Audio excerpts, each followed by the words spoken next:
pain in my legs have been a constant in my life for really as long as I can remember. Definitely in the last 10, 15, 20 years, I've had pain in my leg.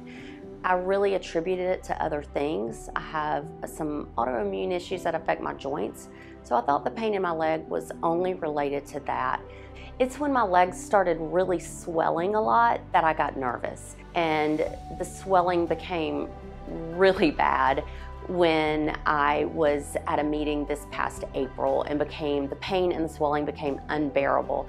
I would say my ankles were close to the size of my thighs. It was ugly. That was the breaking point for me, where I really knew that I needed to be seen by a professional, get it looked at, and really figure out what was going on.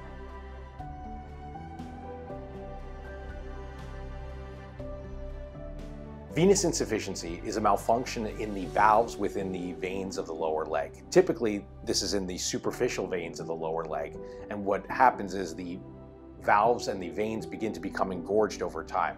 This can lead to pain, swelling, and discomfort. People at risk tend to be women, especially women of childbearing age or have had multiple children, but it's not just limited to women. They can affect men and women, and it typically happens later on in life, although can happen prematurely. People at risk tend to be people who stand all day long or in a seated position all day long.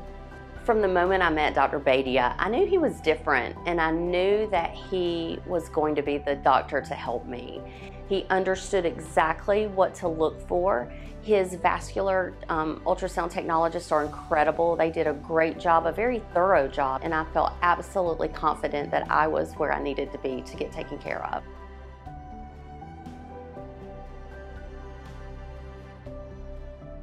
There are many different treatment options. Treatment options are typically focused on closing the vein from the inside out.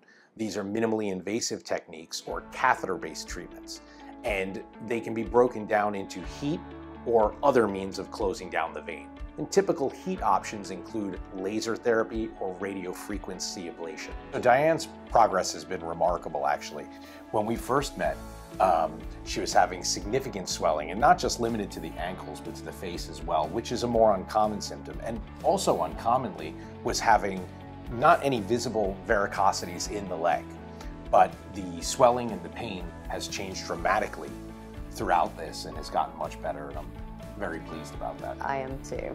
My experience with Dr. Badia has been really incredible, and also I feel like a little bit unique, because in my job I work with vascular surgeons a lot and other specialists, and you just stand out from any that I've ever met because you listened to me, you took the time to hear me, and more importantly, you genuinely cared.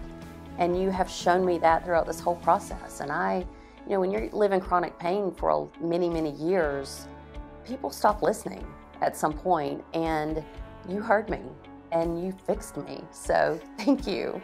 You're very welcome.